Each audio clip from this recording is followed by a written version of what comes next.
করি সকলেই ভালো আছেন। আমিও ভালো আছি আলহামদুলিল্লাহ। আজকে আমি এই জন্য আসছি, এটা হচ্ছে যে আমাদের ভোলা জেলার মানুষের সবচেয়ে বড় একটা স্বপ্ন বলেন বা কষ্ট বলেন, সব কিছুই হচ্ছে একটা সেতু মাত্র। একটা সেতুর জন্য আমরা পাচ্ছি না ইমার্জেন্সিভাবে ভালো কোনো চিকিৎসা। আমরা সময়ের পর সময় অপেক্ষা করে, এমনও দেখা গেছে সময়ের পর সময় অপেক্ষা করে ফেরির জন্য অপেক্ষা করতে করতে মানে অসুস্থ ব্যক্তির মৃত লাশ হয়ে বাড়িতে ফিরে আসতে হয়েছে।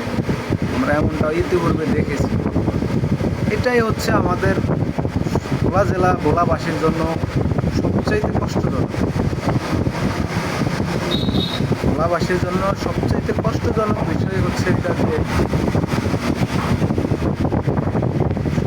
ভালো চিকিৎসার জন্য আমরা ঢাকার উদ্দেশ্যে অথবা বরিশালের উদ্দেশ্যে রওনা দিচ্ছি, কিন্তু হচ্ছে ফেরির অপেক্ষা, তারপরে হচ্ছে বাতাস বন্যার জন্য অনেক সময়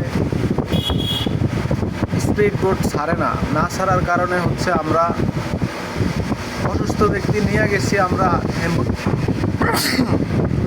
অ্যাম্বুলেন্সে কইরা, কিন্তু অ্যাম্বুলেন্সে কইরা নিয়ে যায় চিকিৎসা না করাইতে পাইরা, না যাইতে পাইরা আমরা লাশ নিয়ে ফিরে আইতে পারছি। এমনটা আমরা ইতিপূর্বে অনেক দেখেছি। তো আসলে আমাদের যারা ভোলা জেলার ঊর্ধ্বতম নেতা রয়েছেন, তাদের দৃষ্টি আকর্ষণ করছি, আপনারা ভালো করে একটু মেহনত করলে ইনশাআল্লাহ আমাদের এই ভোলার দুর্ভোগটা চলে যাবে ইনশাআল্লাহ।